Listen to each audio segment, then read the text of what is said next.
Hi, my name is David Rippy. I am a certified hypnotherapist where I take clients into a deep hypnotic state where they can share details of a previous life. This is the chapter titled Orphan Twins in my book, The Immortal Soul. Enjoy. Orphan Twins. It is not unusual for souls entwined in one life to meet again in another life, and even cross paths multiple times in many different lives. Very interesting details unfold around this reunion, where a female subject in her late 20s is regressed and recounts a life where her father in her current life was her twin in another life over 100 years ago.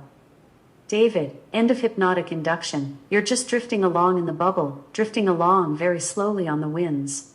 Do you see anything in your mind's eye that would help you from this past life in your current life? Subject, my dad was, pause, my family before. My dad in my life now used to be my twin. David, your dad now used to be your twin. Your dad in this life was your twin in the life we're exploring now? Subject, yeah. David, and where was this life? Subject, it was in the early 1900s, 1910, 1911. We were born in a city, and we had an older brother, and our parents were killed in an accident. We were orphaned. David, and where was this located? Subject, it was in a city in Massachusetts. David, and do you know your name and your twin's name? Subject, my name was Elliot. And his name? His name was Peter. David, and it was about 1910 or 1911. Was that when you were born? How old were you then? Subject, we were 6. David, 6. So, you were born around 1903 or 04? Subject, we were born in 1903. David, what day and month was that? Do you remember? Subject, August the 1st. David, and what town were you born in? Subject, we were born in a city near Boston. David, a city near Boston. It was outside of Boston? Subject, it was maybe an hour away. David, so it was 1903. What month and date again? Subject, August 1st. David, and what was your last name? Subject, our last name was Brooks. David, Brooks. And we're just observing this. So let's go forward in time. Let's go to when you're about 10 years old. Are you and your twin still together? Subject, we're still together. David, are you still living in the same area? Where are you? Where are you now? Subject, we're living in a boys' school for children that are delinquent or wards of the state. We were in an orphanage when we were younger, but then our brother was adopted, we were not taken with him, and we never found another home. David, you never found a home? So, how long did you stay at the orphanage? Subject, only a few years. We ran away. David, so you and your twin ran away? Subject, sounding proud, yeah, it was my idea. David, and where did you run to? Subject, we just left. We didn't wanna. David, so you just left the boys' school? Where did you travel to after that? Subject, we just lived on the street. We did what we could. David, and how old were you when you and your twin lived on the street? Subject, about 12. David, let's go forward to when you're about 16. Do you see yourself then? Subject, I do. David, what are you doing now? Subject, concerned voice quavering, I don't see Peter. David, you don't see Peter. Okay, well let's go back to about 13 or 14. How old were you the last time you saw Peter? Subject, 14, turning 15. David, 14 turning 15. What happened to Peter? We're just observing. Subject, voice trembling, he got sick. He got some sort of cough. He had a fever and we took him to the hospital, but they couldn't help him. And I couldn't pay them, and he died. He died. The subject was understandably upset upon learning of her twin Peter's death. I decided to shift away from the scene and began to ask recall questions to verify details the subject provided earlier. Normally, this approach brings the client to a more detached state from the recently witnessed trauma and reinforces that we are just observing and not getting emotionally involved. This method is referenced in several past life regressions that also led to tragic lives in this book. David, we're not going to get involved, okay? We're just going to observe. Did you ever find out what kind of cough it was, or what made Peter sick? Did they ever know what they thought it was? Subject, it was some kind of virus. David, and were you still in Massachusetts at that time? Subject, we were in Boston then. David, so you were living in Boston. And what was your last name again? Subject, Brooks. My name was Elliot Brooks. David, and your brother was Peter Brooks. We're not getting involved. When Peter passed, do you remember what day that was? Subject, it was right after our birthday. David, so it was right after your birthday. Subject, it was August 19th. David, and what year was that? Do you see the year? Subject, it was 1917. David, and it was in Boston. Well, let's go forward with your life as Elliot. Now let's not get emotionally involved. And what do you see with Elliot in his later years?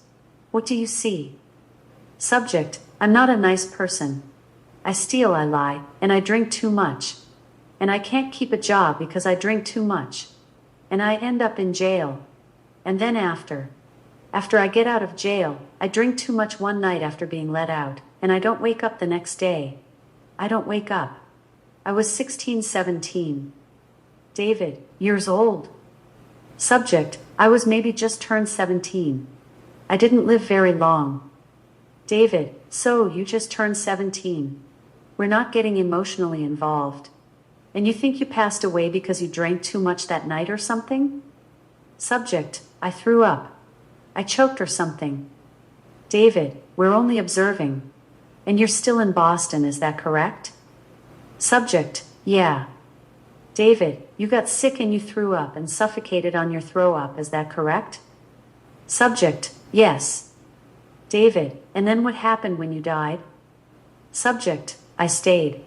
I sort of hung around the city. I didn't leave. I didn't know that I could. David, you stayed around the city because you didn't know that you could actually leave. Is that correct? Subject, yes. David, and where did you go as a spirit? Could you walk through walls now? Tell me about that. Subject, I could climb onto a roof and sit on a roof. I could move down through the ceiling and go into a house.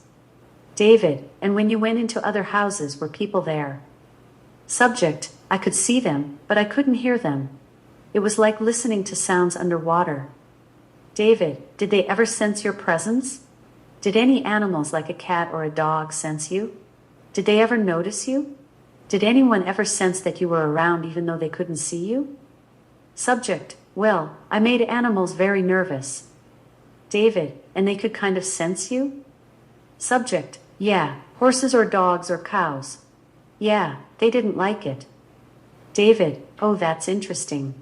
And how long did you do that for, checking out other houses and things? Subject, I don't know. Until I left the city and I didn't have to stay there. I found a way to leave. It's an interesting answer by subject that he didn't know how long he remained as a spirit running around Boston. Time in the spirit world only exists as markers for events. Our markers, like birthdays and marriages, have hours, days, weeks, and years in between them. The spirit world does not have days, weeks, or years between their events. The marker was leaving the city of Boston, but Elliot couldn't quantify how long that time actually was. Dates and ages that he shares in remarkable detail are another example of markers on his timeline, which he can recall with great clarity. David, that's very interesting. How did you find a way to leave? Subject, I spent a lot of time watching people and people that I had known and people that I didn't know, and I watched enough life happen the way that mine had happened, and I watched the way that it ended, the way that mine had ended. And I went looking for Peter. I wanted to know if he was there, or if he had left, or if I could find him. And one day Peter found me, and he told me that I didn't have to stay there if I didn't want to, that I could go with him. David, and where did you go? Subject, to another place. David, did he help you get there? Subject, well, yeah. David, so how did he help you get there? Did he hold your hand and say, we're going ? How did he do it? Subject: He just hugged me. David: And how did he find you? Do you remember? Was he a spirit hanging out in Boston too? How did he find you? Subject: He told me that he had been looking for me. David: Isn't that something? So as a spirit, you could go around and see things, and go through walls and jump on roofs. As a spirit, did you see a lot of other spirits also hanging around? Subject: Certain places, yeah. David: So certain places they would hang out, is that correct? Subject: Yes. David: And they could see others that were in spirit form, but people who were alive couldn't see them, is that correct? Subject: Sometimes you could see them.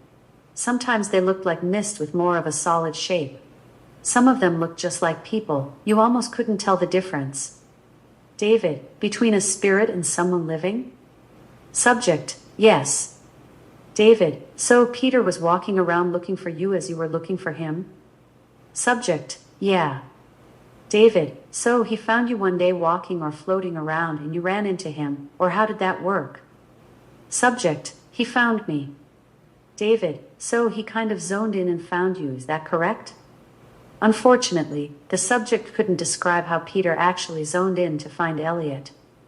Subject: Yeah, he said he was looking for me. David: So when he found you and you both left, describe where you went. Subject: We just went home. We went to a home. David: You went to a home. Was it up in the light? Was it in the light, or where was it? Subject: It reminded me of a postcard that I saw. It had a farm picture with a big house and a windmill, and there were sheep, and that's like the place that we went. David: It sounds pretty nice. Subject: It was nice. David: And did you both live there? Subject: Yeah, we stayed there for a long time. David: Now were other people with you, or was it just the two of you? Subject: No, there were a lot of people. David: And was that like heaven? Subject: If you want to call it that. David: Was it like earth in a sense? It was a nice, beautiful farm with a windmill and sheep. Were there cows? Subject: No, there were some things that were like earth, but it's all the same. David: Well, it sounds really nice, and you stayed there for quite some time? Subject: Yup. Yeah, we stayed there. David: And you felt calm? Peaceful there? Subject: Yeah, that was the only place where we ever really felt at home. David: Well, let me ask you this then. Why is it important for you to know the life we're reviewing in this life? Subject: My dad now, who was Peter, is someone who I feel connected to in a way that I don't know what I'll do when I lose him. But we've found each other before, and even when he dies, even though I won't be ready, I know that we'll find each other again. David: Definitely. No doubt. And that's good to know, isn't it? That you'll never be apart forever, even though you'll be apart temporarily at times from departed loved ones. Isn't that right? Subject: Yeah, he'll find me again. I'll find him. David: Good. Well, let's leave that life now, knowing the good information you've been given, and that you know you'll find your loved ones again, right? Is that how you feel? Subject: Yeah.